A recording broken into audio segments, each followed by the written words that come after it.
ಸ್ವಾಗತ. ಭ್ರಷ್ಟಾಚಾರದ ವಿರುದ್ಧದ ಬಿಜೆಪಿಯ ಹಿರಿಯ ನಾಯಕ ಲಾಲ್ ಕೃಷ್ಣ ಅಡ್ವಾಣಿ ನಡೆಸಿದ 40 ದಿನಗಳ ಜನಚೇತನ ಯಾತ್ರೆಗೆ ತೆರೆ ಬಿದ್ದಿದೆ.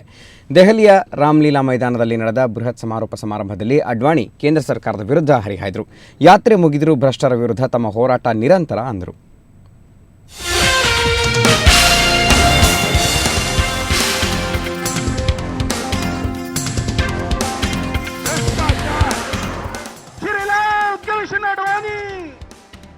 ರಾಷ್ಟ್ರ ರಾಜಧಾನಿ ದೆಹಲಿಯಲ್ಲಿ ಅಡ್ವಾಣಿ ಅಲೆಯ ಅಬ್ಬರ ಜೋರಾಗಿತ್ತು.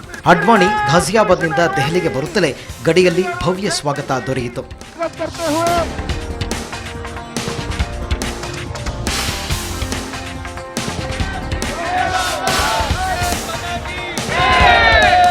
ಭಾರಿ ಜನಸಾಗರ, ಹರ್ಷೋದ್ಗಾರ, ಘೋಷಣೆಗಳೊಂದಿಗೆ ಅಡ್ವಾಣಿ ಹಾದಿ ಸೀದಾ ರಾಮ್ಲೀಲಾ ಮೈದಾನದತ್ತ ಸಾಗಿತು. ಅಲ್ಲಿ ಬಿಜೆಪಿ ಉಕ್ಕಿನ ಮನುಷ್ಯನಿಗೆ ಮಹಿಳೆಯರು ಪೂರ್ಣಕುಂಭ ಸ್ವಾಗತ ನೀಡಿದರು. ಸುಷ್ಮಾ ಸ್ವರಾಜ್, ನಿತಿನ್ ಗಡ್ಕರಿ, ಅರುಣ್ ಜೇಟ್ಲಿ, ಶರದ್ ಯಾದವ್, ರಾಮದಾಸ್ ಸೇರಿದಂತೆ ಹಿರಿಯ ಎನ್ಡಿಎ ನಾಯಕರು ಕೂಡ ಅಭಿನಂದಿಸಿದರು. ನಂತರ ಅಲ್ಲಿ ನೆರೆದಿದ್ದ ಸುಮಾರು 50,000 ಮಂದಿ ಎನ್ಡಿಎ ನಾಯಕರ ಸಮಕ್ಷಮದಲ್ಲಿ ಅಡ್ವಾಣಿ ವಾಗ್ಝರಿ ಮತ್ತೆ ಆರಂಭವಾಯಿತು. ಜನಚೇತನ ಯಾತ್ರೆ ಅಂತ್ಯಗೊಂಡಿರಬಹುದು, ಆದರೆ ಭ್ರಷ್ಟಾಚಾರದ ವಿರುದ್ಧ ಬಿಜೆಪಿ ಸಂಘರ್ಷ ಮಾತ್ರ ಕೇಂದ್ರದಲ್ಲಿ ಅಧಿಕಾರ ಬದಲಾವಣೆ ಆಗುವವರೆಗೆ ಮುಂದುವರಿಯಲಿದೆ ಅಂತ ಅಡ್ವಾಣಿ ಅಬ್ಬರಿಸಿದರು.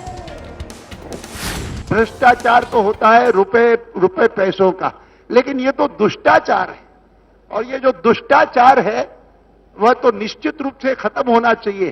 लेकिन जैसे मैंने कहा कि तब तक संतोष नहीं होगा ये देश को जब तक भ्रष्टाचार पूरी तरह से खत्म नहीं होता, और हिंदुस्तान की जो बदनामी खास करके पिछले 2 साल में हुई है, उस बदनामी से हम निकल करके एक शुद्ध छवि वाला देश बन जाएंगे.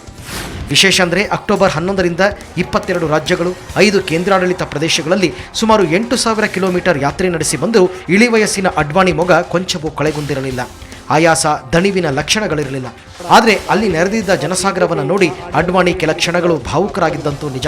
ನಂತರ ಮಾತನಾಡಿದ ಅನಂತಕುಮಾರ್ ಸಹ ಸರ್ಕಾರದ ವಿರುದ್ಧ ವಾಗ್ದಾಳಿ ನಡೆಸಿದರು.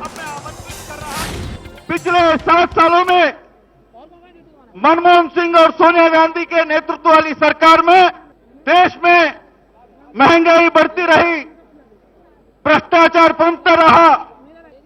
पार्लियामेंट के द्वारा, संसद के द्वारा लाल किला भी पहुंचना चाहिए, और एक बार भारतीय जनता पार्टी लाल किले के ऊपर झंडा गाड़ना चाहिए.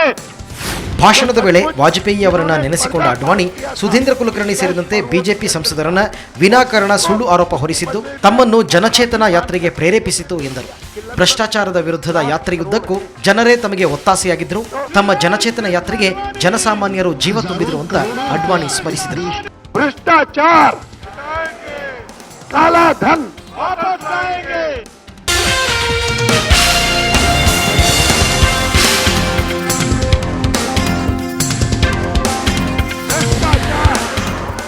ಆರ್ಎಸ್ಎಸ್ನ ವಿರೋಧ ಮತ್ತು ಬಿಜೆಪಿಯ ಕೆಲ ನಾಯಕರ ಅಸಹಕಾರದ ಮಧ್ಯೆಯೂ ಲಾಲ್ ಕೃಷ್ಣ ಅಡ್ವಾಣಿ 38 ದಿನಗಳ ಜನಚೇತನ ಯಾತ್ರೆಯನ್ನು ಯಶಸ್ವಿಯಾಗಿ ಪೂರೈಸಿದ್ದಾರೆ.